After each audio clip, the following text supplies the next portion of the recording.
Topik hari ini apa? Pengelolaan uang. Gimana caranya biar kamu nggak terlalu cepat bangkrut. Ada nih fenomena kampung miliarder di Tuban, Jawa Timur. Jadi di video ini bisa di play auto. Warga di Tuban, Jawa Timur yang tadinya miliarder sebagian mendadak jatuh miskin.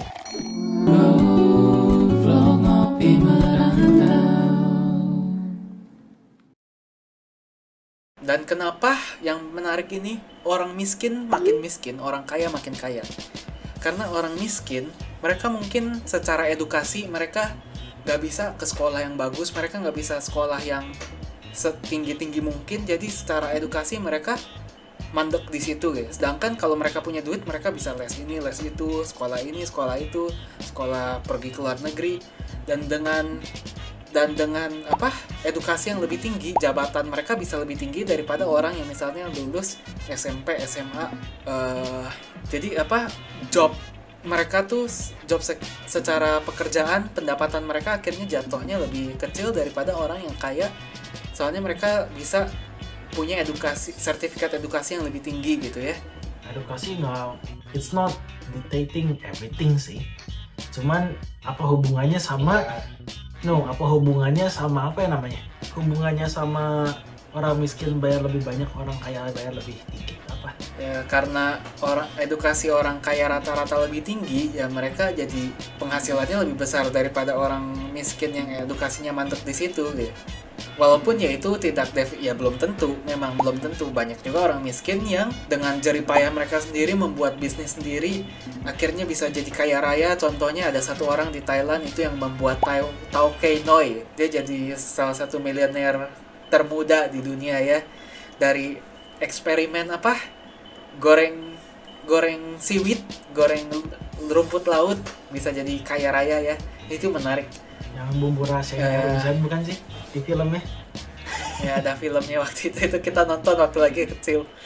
Judul filmnya It's Never Too Late to Be a Millionaire kalau nggak salah, atau It's Never Too Young to Be. Jadi ya cycle of poverty ini, orang miskin ini karena mereka duitnya sedikit, mereka tuh mikir dalam jangka pendek. Oh aku punya duit segini sekarang, bisa aku pakai buat ini. Sedangkan kalau kalian punya duit pool of money yang lebih besar, kalian bisa mikir dengan jangka panjang gimana cara kita mengelola uang ini supaya kedepannya duit kita makin banyak lagi. Jadi ya kebanyakan orang miskin ini tuh terperangkap di cycle ini yang lumayan susah untuk keluar. Jadi hidup itu adil atau tidak? Hidup itu tidak adil. Orang yang terlahir di keluarga yang miskin untuk menjadi orang kaya itu jauh lebih susah dari orang yang setidaknya udah dari awal di middle class gitu ya. Ini bukan artinya kita juga udah kaya atau apa. Kita juga bukan orang yang sangat kaya ya. Aku masih rent, aku nggak punya mobil. Tapi ya setidaknya soalnya aku di Australia dengan gaji segini juga ya, bukan berarti aku orang yang paling kaya gitu ya, bukan berarti aku orang kaya, aku orang ya menengah lah ya. Kalau misalnya dibandingin gitu ya, contoh kita ngeburu gitu ya di Australia, kita tuh udah jadi orang kaya di Indonesia meskipun kita tuh cuma buruh di Australia. Itu sesuatu hal yang lumayan menarik. Kita juga mau ngomong gini bukan artinya kita mau kasih kesan kalau kita sombong atau kita besar wah gitu ya. Tapi ya kita mau cuman sekedar berbagi dan edukasi saja bagi penonton yang di rumah. Mungkin ini menarik, soalnya menurut aku ini menarik. Aku juga pelajari hal-hal ini waktu aku SMA di Singapura dan menurut aku menarik gitu. Jadi gimana cerita tadi orang yang tiba-tiba jebret dapat duit banyak banget sama ini berkaitan ya. Mungkin dari luar kita bisa mikir ya, oh kalau kita suatu hari dapat duit jebret gede banget, aku bakal pinter ngelolanya gitu ya. Tapi kita nggak bisa ngejudge juga kayak gitu ya, soalnya ya truth is gitu ya, without access to resources dan oportunitas dan guidance, duit itu tidak bisa menjaminkan kalian menjadi sukses atau kaya. Duit tidak bisa menjaminkan kalian bisa menjadi orang yang stabil. Kuncinya itu ada di mindset, bagaimana kalian bisa mengelola duit kalian. Jadi aku mau ngejelasin beberapa aspek dalam financial education. 1. Untuk mengelola duit, kamu tuh harus bisa ngebedain apa yang namanya aset, apa yang namanya liability. Aku dapat ide ini dari buku namanya Rich Dad Poor Dad Robert Kiyosaki. Meskipun Robert Kiyosaki itu dinobatkan sebagai orang yang fraud gitu ya, orang yang nggak benar menurut internet, yang ya fake rich lah atau gimana. Cuma buktinya ya aku belajar banyak juga sih dari buku itu, mau ngomong iya mau ngomong enggak juga. So basically sebuah aset adalah sesuatu yang bisa memasukkan duit ke kantong kamu. Liability itu tuh sesuatu hal yang kamu beli yang mengeluarkan duit dari kantong kamu. Kenapa? Nih, ini question jebakan ya. Contoh rumah. Rumah itu aset atau liability? Rumah itu belum tentu sebuah aset kalau kamu tinggal di sana dan keluarga kamu tinggal di sana. Kenapa? Satu, tergantung lokasi. Dua, nggak tahu rumahnya harganya bakal naik atau enggak. Kalau misalnya rumahnya HGB atau SHM contohnya. Kalau misal kamu beli Apa itu?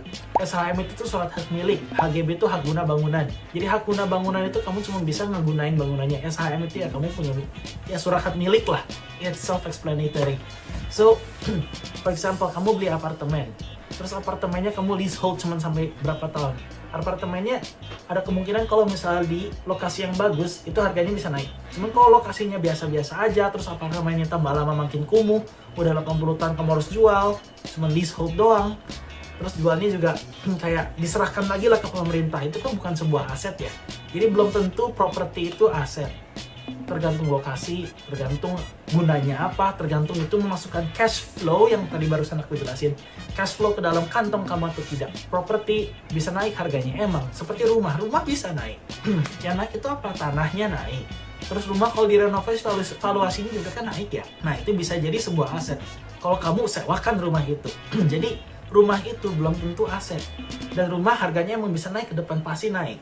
Gak semua naik juga, tergantung lokasi dan lain-lain. Cuman ya rumah bisa jadi liability, bisa jadi aset. Kenapa? Rumah bisa mengeluarkan duit dari kantong kamu, atau rumah juga bisa mendapatkan duit dari kantong kamu. Mobil contohnya, mobil kalau kamu beli mobil baru, mobil tahun 2025 Corolla contohnya, itu begitu kamu buka pintunya aja itu value mobilnya tuh turun. Kamu turun, kamu pakai terus-terusan tiap hari, kilometer naik, value-nya tambah turun lagi. Meskipun kamu pakai mobil itu untuk kerja, udahlah ini investasi, mobil ada value-nya buat kerja. Itu aset atau liability? Itu liability, jelas. Kenapa liability? Soalnya mobil itu value-nya bakal turun, terus kamu harus ya service lah, inilah. It's something yang mengeluarkan duit dari kantong kamu. Kenapa? Kamu punya mobil, kamu bisa jual tuh mobilnya, aku jual juga duit balik lagi tuh. Ya nggak boleh semua. Kamu pertama belinya 100 juta, tiba-tiba kamu jual berapa? 80 juta kan? 70 juta. Kalau misal kamu beli 100 juta, jualan 80 juta, 70 juta, itu memasukkan duit ke kantong kamu atau enggak?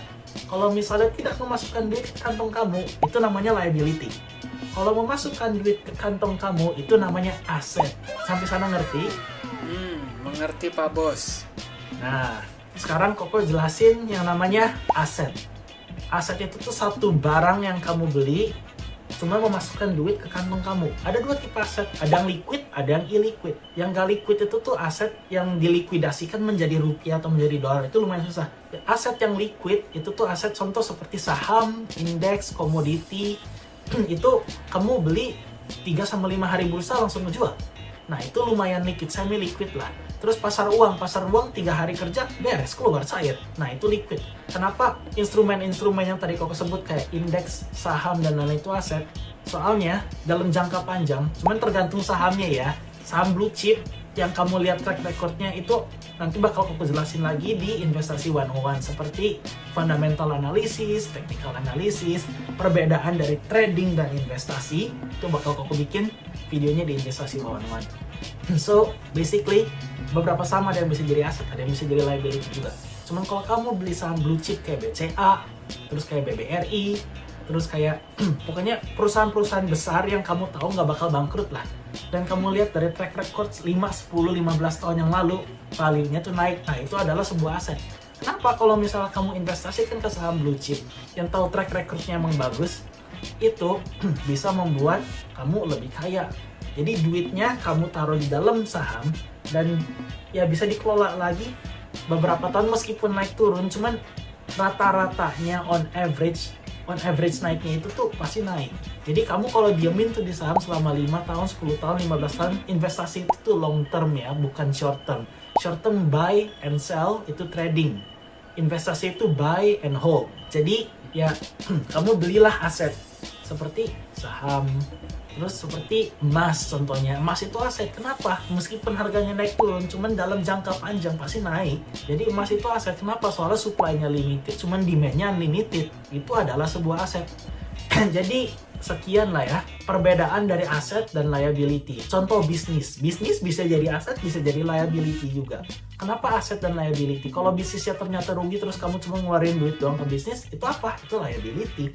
Cuman kalau misalnya bisnisnya ternyata sukses nih, bisa ngemasukin cash flow ke kamu yang barusan aku jelasin lagi. Yang penting tuh cash flow. Bisa masukin cash flow ke kamu itu, nah itu namanya aset. Itu yang Koko baca dari ya berbagai macam buku lah. Itu bedanya aset dan liability. Jadi kamu kalau misalnya bikin balance sheet nih ya, kamu ngebudgetin pengeluaran pendapatan kamu biasa, oh duit masuk 10 juta, duit keluar 5 juta. Nah itu salah, bukan duit masuk, duit keluar doang. Cuman duit masuk, duit keluar, di bawahnya ada dua lagi, ada aset, ada liability. Kamu harus tahu mana aset kamu, mana liability kamu. Kamu harus memperbanyak aset kamu dan mengurangi liability kamu. Itu caranya mengelola duit 101, basicnya.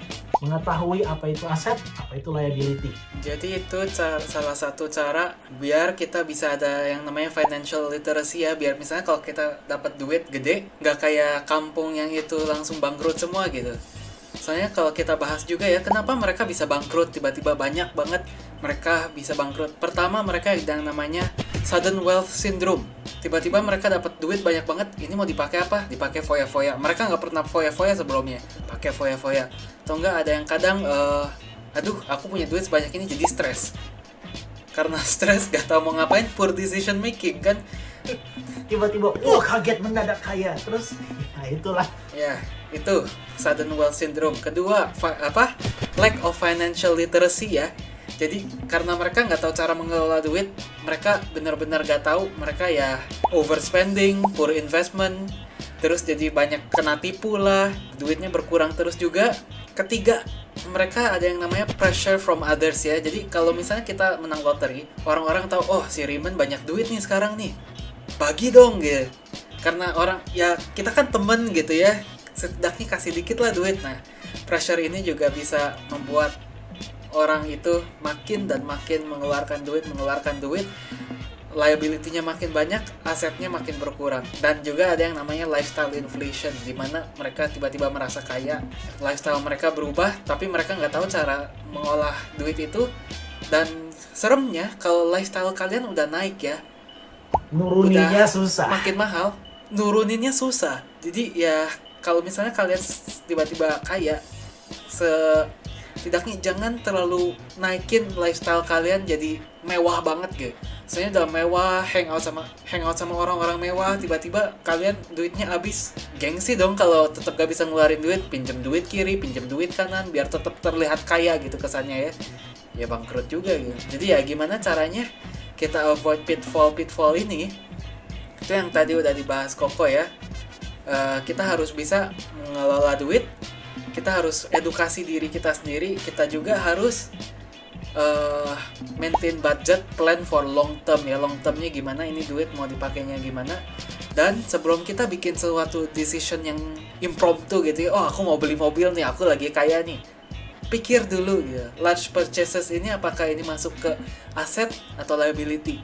Kalau ke liability mending ditunda dulu gitu ya. Mending kita perbanyaklah aset kita dengan duit yang kita punya ya. Dan kalau misalnya benar-benar gak tahu mau ngapain duit ini, carilah professional advice ya. Kita cari financial advisor. Kita bukan financial advisor, tapi ya pengalaman pribadi lah.